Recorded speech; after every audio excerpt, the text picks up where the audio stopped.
Je vous parlerai de ce que dit Genet.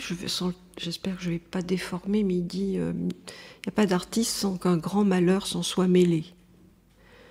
Je ne suis pas loin de penser ça, et juste aussi à l'éclat de rire qui s'ensuit. Bienvenue dans Le Son de la Scène, un podcast des théâtres par Mélanie Masson. Pourquoi devient-on artiste ? Quelle motivation pousse des comédiens, comédiennes, musiciens, musiciennes, auteurs, autrices, metteurs en scène, disons ces êtres hors du commun, à monter sur scène et à partager des émotions avec vous, le public ? Pendant un peu moins d'une heure, en lien avec le Grand Théâtre de Provence, le Jeu de Paume, le Gymnase ou les Bernardines, dirigé par Dominique Bluzet, un artiste se livre tout simplement à ce micro. Vous entendrez des voix parler de danse, de musique, de théâtre, de cirque, d'humour, mais aussi d'enfance, de travail, de combat, de désir, de joie souvent et de doute aussi. Le Son de la Scène, une série de podcasts imaginés par les théâtres.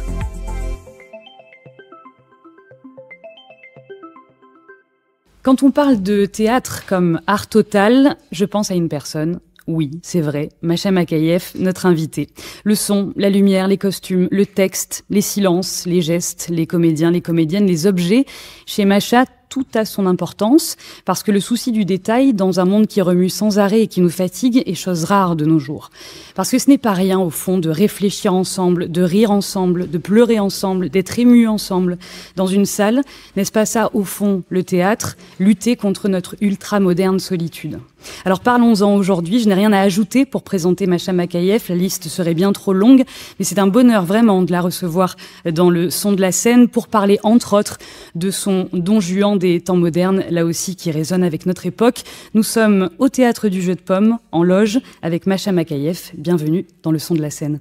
Merci. Bonjour Macha. Bonjour. Art total, théâtre total, vous vous y retrouvez totalement dans ce que je viens de dire ? Ça me fait tellement plaisir d'ouvrir cette émission avec ce que vous venez de dire et de pointer, qui m'importe tant et qui importe, je crois, dans la relation au public. C'est-à-dire que le théâtre, pour moi, j'ai toujours voulu rester à cet endroit, est aussi un art plastique, visuel, sonore. C'est le croisement de tous les arts. Moi, ma rêverie à 14 ans, c'était les ballets russes.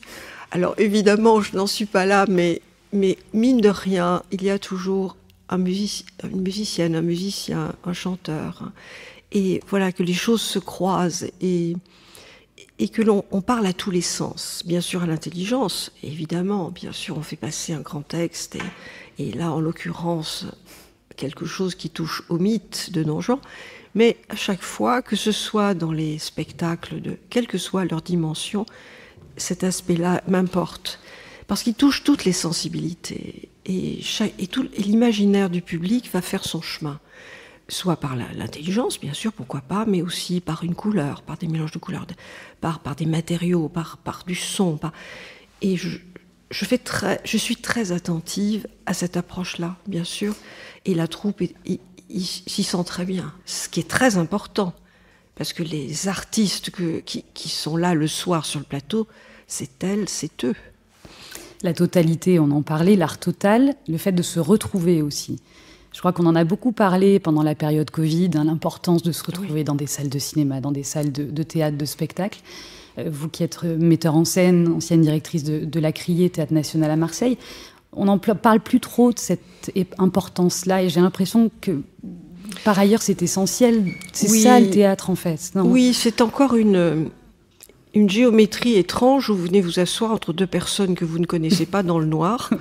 Bon, bientôt peut-être ça sera interdit. Il faudra surtout pas frôler l'épaule de celui ou celle qui est à côté de vous. Et dans le silence.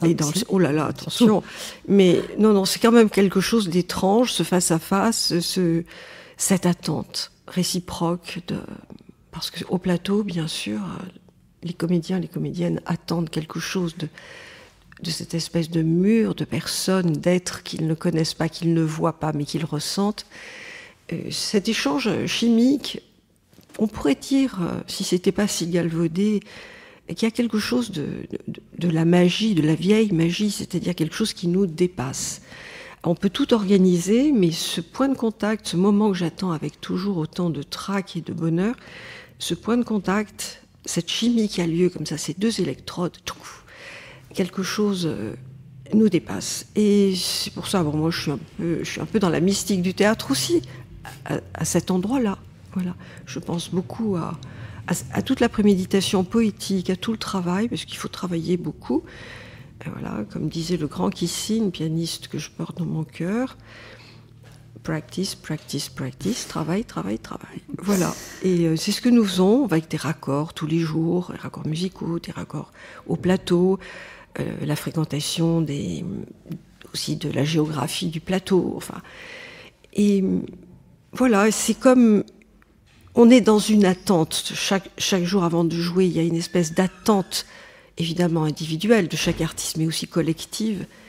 Et on va vers une espèce de satisfaction réciproque et d'étonnement réciproque. Voilà. Macha Makayef, on va parler de votre Don Juan, le mythe dont vous parliez, parce qu'il a été évidemment mis en scène par de nombreux metteurs en scène. J'aimerais juste il y a une phrase qui m'a interpellée dans votre Don Juan, c'est celle-ci, enfin celle de Molière.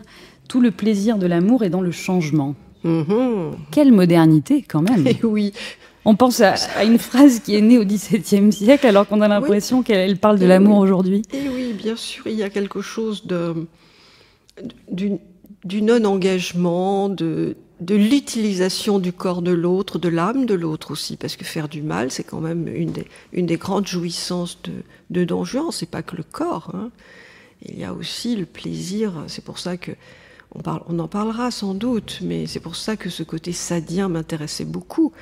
C'est-à-dire qu'il est quand même question chez ce libertin d'abîmer aussi, d'écorner un peu l'âme de l'autre, l'être, le diviser, le mettre à cet endroit-là, de ne plus savoir où elle en est.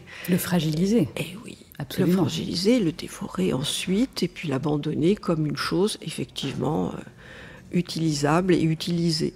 Voilà. Et cet abandon-là, à cet endroit-là, du corps et de l'âme, donc de l'esprit, c'est vraiment quelque chose qui nous parle aujourd'hui. C'est-à-dire que dans toute relation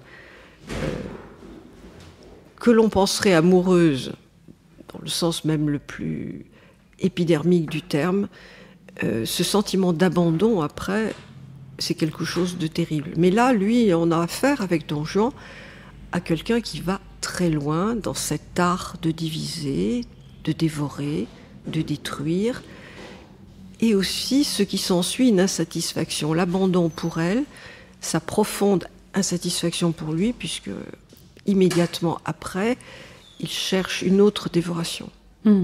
Vous le dépeignez, ce Don Juan incarné à merveille par Xavier Gallet, qui a aussi incarné un Tartuffe inoubliable. Combien. On ne peut monter ces pièces-là qu'avec des acteurs magnifiques, et c'est ce que vraiment j'ai une troupe absolument splendide et que j'admire tous les soirs, et j'espère que je leur dis assez ma reconnaissance. Je crois que ce qu'ils donnent au public, c'est le résultat de ce que vous leur donnez aussi, Macha Makayef. Ce Don Juan, donc, il est pervers, fou, oui. Négligé d'ailleurs. Hein. Il y a quelque chose d'un peu négligé dans la manière dont vous avez à le porter sur scène. Est-ce qu'il n'est pas aussi un peu lucide, si on remet en contexte sa liberté, sa soif de sortir des carcans? Je ne suis pas en train de défendre Don Juan, mais je me dis aussi qu'on est au XVIIe siècle et qu'à cette époque-là, c'est pas évident d'être libre. Vous mettez exactement le doigt à l'endroit où Molière est absolument génial, c'est-à-dire qu'il est dans l'ambivalence. Il n'y a pas les méchants, les gentils. Il dit, à cet endroit, il nous donne à voir quelqu'un qu'on va à la fois admirer, être séduit, détester. On a envie qu'il meure, comme de la même façon que toute la pièce l'exprime. Mais le génie, c'est que à la fois, il fait le mal, il fait du mal, et en même temps, il est libertaire, et il est d'une lucidité implacable sur la société dans l'acte 5, quand il se retransforme en Tartuffe, qu'il nous fait une leçon d'hypocrisie sociale. Il décrit la société et sa mécanique d'une façon tellement lucide que moi j'y vois même presque la blessure qui va faire de lui un cynique. Parce que pour aller à cet endroit du mal, il faut quand même une bonne dose de cynisme. Effectivement. Et c'est réussi dans votre mise en scène. Je voudrais qu'on parle aussi, avant de sortir de Don Juan et de revenir à d'autres sujets avec vous, Macha, d'Elvire, qui est une femme puissante dans cette mise en scène de Don Juan. Elle est souvent dépeinte un peu comme la déçue, éplorée. Elle reprend le pouvoir. Hein. Vous lui redonnez ou c'est Molière qui lui donne ? Moi, je l'entends. Je l'entends dans le texte de Molière. Vous savez, ces textes-là, ils sont tellement puissants et ils sont tellement prétextes, ils nous mettent tellement face à nos responsabilités à cet endroit du message qu'on va faire passer avec les comédiens. Donc il y a face à Elvire non seulement un homme prédateur, mais il y a aussi son double, c'est-à-dire ce Sganarelle qui à la fois il est dans la même situation que nous, c'est notre regard subjectif. À la fois, il dit, il admire, il l'aime, à la fin, il a vraiment une déclaration d'amour pour Don Juan qui vient de mourir. Et à la fois, il condamne. Et presque, il menace. Et il se donnerait corps et âme, puisqu'il lui dit, vous pouvez me tuer, mais je vais vous dire ce que je pense. Et Elvire, elle a affaire justement à cette espèce de tandem, de pas de deux, de ces deux garçons, de ces deux hommes. Et ça participe du malaise et de la division de cette femme. Mais ce qui m'intéressait, c'est un des rôles les plus difficiles, en fait. Pourquoi ? Parce que elle a deux scènes, elle entre, elle sort, ça s'appelle vraiment, moi j'appelle ça la tirette. Donc si, entre-temps, il ne s'est pas produit chez elle une métamorphose, et si on ne fait pas ressentir au public que quand elle sort déjà, dans son regard, son attitude, quelque chose va se passer, et que quand elle revient, quelque chose s'est produit en elle, qui l'a grandi et qui lui fait s'échapper de cette division et de cette emprise. Voilà, moi c'est cette métamorphose, et on a beaucoup travaillé avec Irina là-dessus, mais bien sûr aussi avec Xavier et Vincent, parce que dans la première scène, il y a tous les silences. Il n'y a rien de plus, qui vous affaiblit, qui vous détruit que le silence, en fait. Et ce ricanement de Don Juan. Mais c'est écrit comme ça, il répond pas aux questions. Il botte en touche, il parle à Sganarelle, puis il envoie Sganarelle en émissaire, alors qu'ils sont tous les trois dans la même pièce. Enfin, on assiste à sa destruction dans la première scène, et surtout à une espèce d'affolement devant le fait d'avoir aimé, d'avoir cru être aimé, et de voir un champ de ruines. Mais la deuxième fois, quand elle revient, il s'est passé plein de choses. Et elle arrive, elle parle de la vengeance d'une façon extrêmement apaisée. Comme si il y avait aussi une écoute sociale, comme si elle était au bon endroit dans la société. Bien sûr, elle a été abandonnée au XVIIe siècle, être arrachée du couvent pour épouser un homme, c'était, vous savez qu'on était carrément voué à la mort. Bon, la mort réelle ne se passait pas, on était condamné, mais la société vous rejetait définitivement. Et donc elle revient, elle n'a plus rien à perdre. Et elle se place à l'endroit, évidemment, d'une vengeance calme, mais basée comme sur une réflexion sociale. Et surtout, voilà, j'ai voulu montrer que même quand on a quitté quelqu'un qui a le prédateur, l'emprise, etc., il y a encore les corps qui parlent. Donc ils se rapprochent, ils sont encore magnétisés l'un par l'autre. Et là, elle se détache, elle s'arrache avec une force incroyable. Et là, c'est le texte de Molière, elle dit à deux reprises « Non, non, Don Juan ». Et ça, Don Juan, moi j'ai demandé vraiment à Xavier de le recevoir comme quelque chose de terrible. Et il est comme diminué par cette femme qui dit non deux fois. Et il est presque effrayé par l'espèce de dimension que prend Elvire avant de partir. Mais pour en arriver là aussi, j'ai voulu que quand elle revient, elle le découvre au moment de sa fragilité.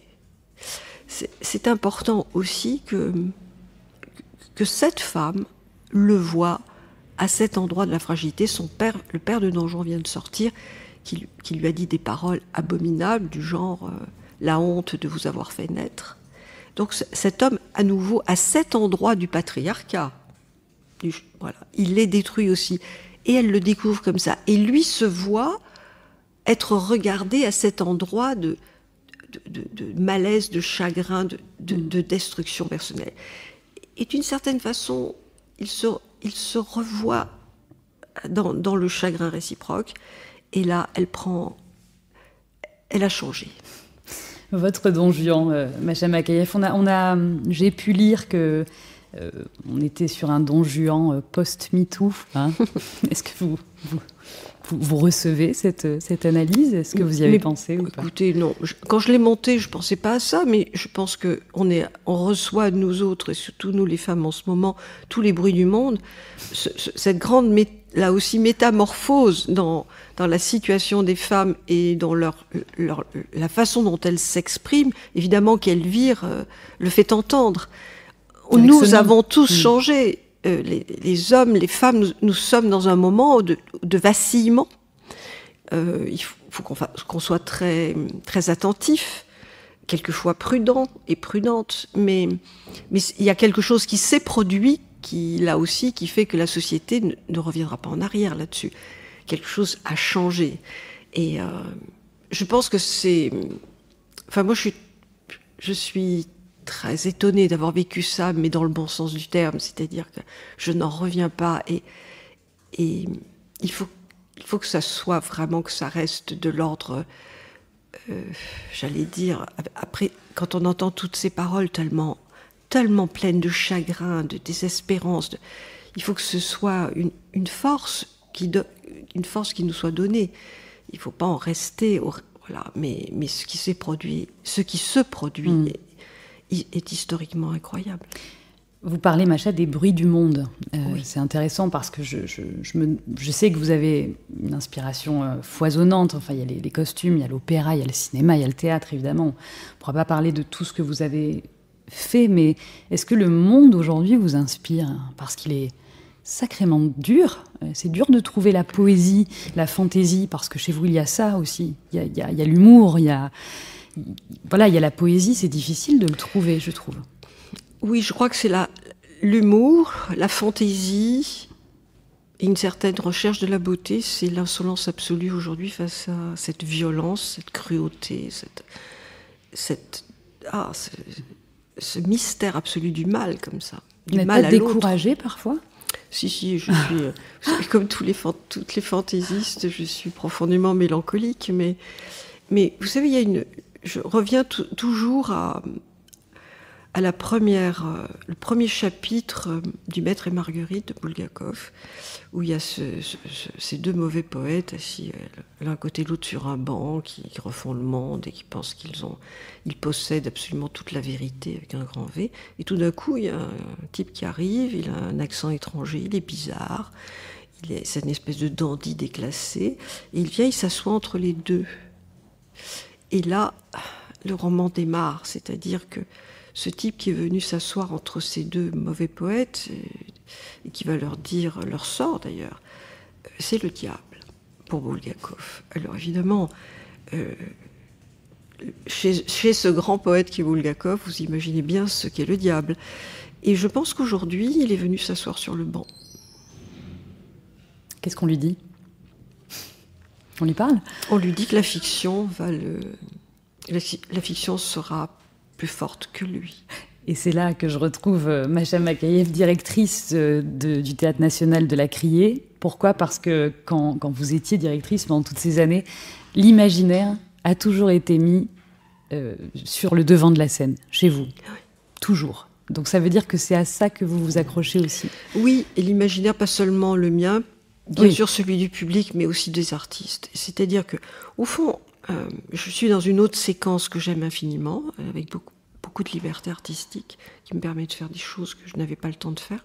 Mais ce qui me manque, c'est voir les autres artistes, tous les soirs, sur le plateau, comment elles s'y prennent, ce qu'elles ont à dire. Et voilà, et cette effervescence du plateau, oui, c'est vrai, ça me manque. De temps en temps, je le cherche, le plateau. Pourtant, vous êtes metteur en scène à plein temps, presque. Oui, mais c'est plus j'ai plus la maison, c'est-à-dire la maison pour moi c'était le plateau et puis l'équipe aussi, voilà, mais je garde des liens très forts avec l'équipe et puis de temps en temps je me surprends à imaginer tel artiste avec tel autre, ce qu'on pourrait faire, etc. Et puis voilà. Je voudrais qu'on remonte un petit peu le temps avec vous. Macha, est-ce que vous vous souvenez de la première émotion que vous avez ressentie au théâtre ? Ah oui, c'était la colère. C'est-à-dire, c'était dans la ville de Marseille. La colère ? Ah oui, une colère rentrée, parce que moi, je ne suis pas très extravertie. Mais on était en 5e et on nous avait promis, au début de l'année, d'aller voir du théâtre. Alors moi, inutile de vous dire que le théâtre, je pensais que ça allait être comme l'opéra, quoi, voilà. Puis on nous emmène au gymnase et c'était Poil de carotte. Bon, j'avais lu le petit livre, bon, j'avais imaginé des choses et tout ça. Et je me faisais une telle joie que quand je suis arrivée, j'ai vu entrer sur scène dans un décor misérable une dame qui me paraissait extrêmement âgée, elle devait avoir 45 ans, et moi je pensais voir un enfant. Et j'ai vu une dame que je trouvais très âgée, très distante, qui disait le texte sans vibrer. Eh bien, je le dis avec une certaine... je suis un peu gênée, mais j'ai mis le boxon, vraiment. Voilà, ça a été le chahut. Dans la salle ? Oui. Et, et on nous a sortis à 7 ou 8, on nous a sortis et nous fûmes consignés, punis, et voilà. Mais non. Non, c'était trop décevant, c'était pas possible de nous promettre quelque chose. Et j'ai gardé toujours ça quand on a fait Henri Bambel, quand on a fait vraiment tous les spectacles pour enfants. On prenait un soin fou, parce que je faisais pas ça toute seule, on prenait un soin fou à ce que la première fois, puisqu'on a fait première fois par la mère, pour les enfants qui n'étaient jamais venus au théâtre, que cette première fois soit toujours, mais vraiment, un éblouissement. Voilà. Et décevoir un enfant, c'est pas possible. Bon, j'avais mis la barre très très haut dans ma tête, mais ça, c'était pas possible, quoi. C'est ce qui fait que ce que je disais, le souci du détail en vous présentant, le souci du détail sur les objets que vous mettez sur scène, les costumes, les décors. Voilà, c'est resté quelque chose peut-être qui vient de ce souvenir-là, pas de médiocrité. Oui, c'est-à-dire que j'imagine toujours très, très simplement que si un petit bonhomme, une petite bonne femme de 8 ans qui ne parle pas notre langue entre dans la salle, s'assoit et regarde, en sortant se disent « Waouh, le spectacle, dis donc !» Le théâtre, c'est ça. Même si j'ai rien compris, je comprends pas cette langue, mais je comprends les situations parce qu'il y a une gestuelle, je comprends la qualité de la couleur, la lumière aussi, parce que je travaille avec Jean Bellorini, qui est un immense éclairagiste, et je travaille avec des gens d'une grande qualité, j'ai vraiment des fidélités artistiques. Mais voilà, ce petit bonhomme, cette petite bonne femme, très souvent on avait des primo-arrivants à Marseille, ils en ont plein les yeux. Voilà, les oreilles, les yeux, et ben voilà, c'est gagné. Ils aiment le théâtre, ils sont gagnés au théâtre. Après, comprendre, bien sûr, mais les enfants comprennent de toute façon de la démo. Vous avez transmis l'amour du théâtre à vos enfants, hein. Eh oui. Il y a des peintres, des metteurs en scène, des comédiennes, hein, vraiment. Oui, ils sont nés dans la roulotte et voilà, ils sont restés à cet endroit-là. Parce qu'ils ont eu des parents saltimbanques. Ah bah ça, alors là, je peux vous dire que ça se transmet, ça contamine. Les 4 quand même, hein. Et oui. Bon. Pas de notaire, pas de banquier, pas de médecin, pas de polytechnicien, rien du tout, des saltimbanques. Mais tellement merveilleux. Vous sentez encore saltimbanque ? C'est vrai que vos origines russes, italiennes, il y a quelque chose comme ça qui nous renvoie à Tchekhov, à la Commedia dell'arte et tout ça. Bien sûr, toujours rester à cet endroit-là d'émerveillement du monde, même quand on est assise à une terrasse de café. Regarder la façon dont quelqu'un se voûte, quelqu'un se redresse, se cherche dans son sac. Il n'y a pas si longtemps, j'ai vu une jeune femme qui a pris son sac comme si c'était toute sa vie et qui pleurait dans son sac. Voilà, toute chose dont il faut rendre compte et prendre en compte. Voilà, et ça c'est l'humanité au fond. C'est Vitesse que j'ai tellement, qui m'avait accueilli et qui nous a tellement transmis, disait le théâtre c'est le conservatoire des gestes du monde. Voilà, j'étais bien jeune et je n'ai jamais oublié ça. Qu'est-ce que vous avez compris quand il vous a dit ça ? Il m'a dit qu'il fallait ramasser toutes ces traces comme ça de la douleur, du désir, de la joie, et qui passe quelquefois sans les mots, dans le corps, dans une attitude, dans le choix d'un objet, dans l'appropriation. Moi, je vais plus loin, je vais toujours comme je suis obsédée par la perte, ça passe beaucoup plus par les objets. Et vous parliez de saltimbanque. Voilà, au Mucem, j'ai la chance de pouvoir faire cette exposition où il y aura beaucoup de traces des spectacles disparus, mais par les choses. Bah oui, il n'y a pas de corps, mais il n'y a que les traces des corps, c'est-à-dire les traces de l'humanité et des gestes de l'humanité. Un objet contient aussi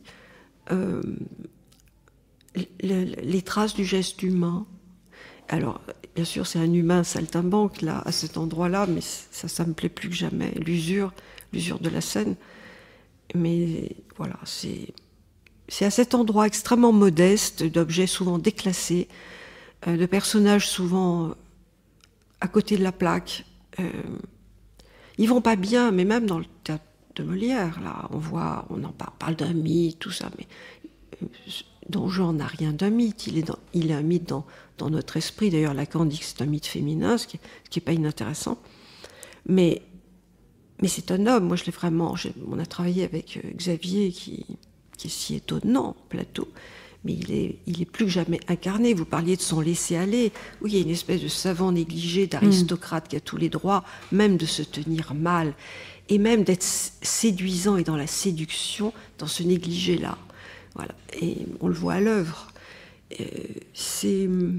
Lui aussi, il a déjà des traces. Moi, je l'ai mis à un endroit assez sadien où il est enfermé chez lui et sans cesse il est empêché. Les gens entrent chez lui aussi dans sa tête, parce qu'il en devient fou un peu. Et voilà, donc là aussi, lui, il a déjà les traces de sa vie. Comme dans la chanson Les gens qui doutent d'Anne Sylvestre. Vous aimez Les gens qui doutent, Macha Makieff? Oui, il n'y a que ça qui nous pousse à inventer quelque chose. C'est le doute. Si on savait, on serait totalement amidonné. Il y a une question qu'on pose à tous nos invités dans le son de la scène. Elle permet des réponses assez savoureuses. On aimerait vraiment avoir la vôtre, Macha.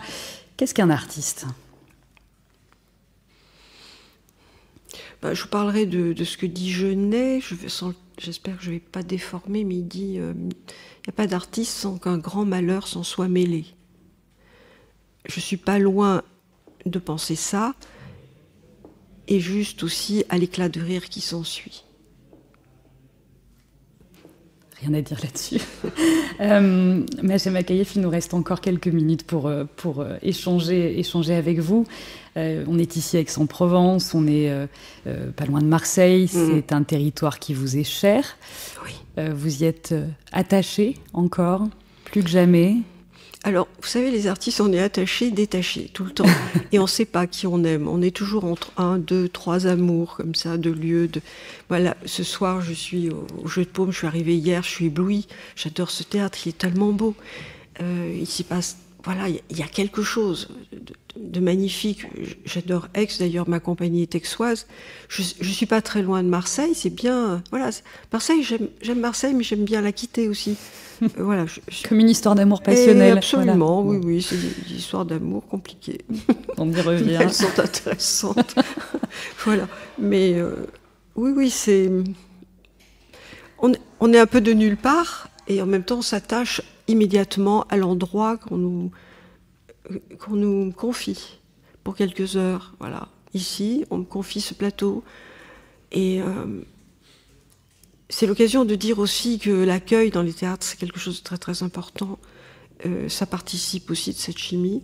Ici, vraiment, au Jeu de Paume, on a été tous accueillis d'une façon remarquable. Et tout d'un coup, il y a une chaîne de compétences qu'on apporte et qu'on reçoit, absolument formidable. Vous voyez, là aussi, on revient toujours à quelque chose d'exigence et d'humain. C'est toujours la même chose. Mais que c'est beau, cet endroit. Qu'est-ce que vous mettez de vous dans vos mises en scène? Parce que c'est vrai qu'on a le sentiment, à la fois, quand on suit votre travail, que vous êtes quelqu'un de très mystérieux, de très pudique, qui ne parle pas souvent d'intime. Et pourtant, dans tous vos spectacles, il y a quelque chose d'une grande proximité. C'est-à-dire qu'on peut s'identifier à beaucoup d'émotions, beaucoup de Vous avez raison, situations. Moi je joue par le truchement des acteurs. Voilà. Donc je suis à l'endroit de chacun et de chacune. Et oui, s'il n'y a pas, au fond, on s'en aperçoit pas tout de suite quand on prend un texte, qu'on commence à le travailler toute seule, à commencer à réfléchir à l'espace, tout ça, à la couleur.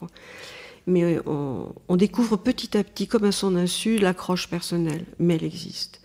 Et généralement, moi, elle me saute au visage, quoi. Et je me dis, ah ouais, d'accord, c'était pour ça. Voilà. Mais bien sûr... Ça veut dire que vous mettez dans vos mises en scène l'amour, les chagrins, les rires, les deuils, oui. la vie, quoi. Oui, tout à fait. Et puis celles que j'ai entreaperçues et dont je me sens l'héritière. Voilà. Donc oui, c'est ça. Et puis là, aujourd'hui, ce qui se produit dans le monde au sujet entre les hommes et les femmes, c'est aussi quelque chose dont qui m'importe de faire résonner. J'espère avec... ce qui m'importe aussi, c'est la fantaisie, l'élégance, voilà. C'est pas de pas être brute de décoffrage et de pas dire voilà ce qu'il faut penser aujourd'hui, c'est comme ça. Mais enfin, quand on a un texte de Molière, c'est tellement... Il nous regarde en disant, mais elle est où ta jouissance, toi, qui est là? Ah oui, tu vois un grand seigneur méchant homme, tu vois une femme vraiment divisée, qui souffre, et tu es là dans ton fauteuil, et enfin, mine de rien, tu te régales. Tu en es où? Donc là aussi, il anticipe beaucoup sur ce lien sadien que nous avons au théâtre, qu'il faut...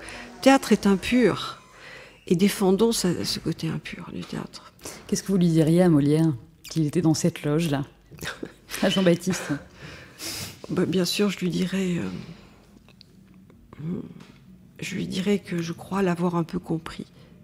Que je lui dirais aussi qu'il est à l'endroit d'avoir compris les femmes, je trouve, au bon endroit de notre ambivalence, notre ambiguïté. Mais que sa fréquentation des actrices, puisqu'il ne vivait qu'avec des comédiennes, qui étaient quand même des femmes exceptionnelles, puisqu'elles étaient déclassées socialement, mais elles étaient cultivées, belles, elles bougeaient, elles chantaient, elles dansaient, elles disaient un texte, elles écrivaient de la poésie.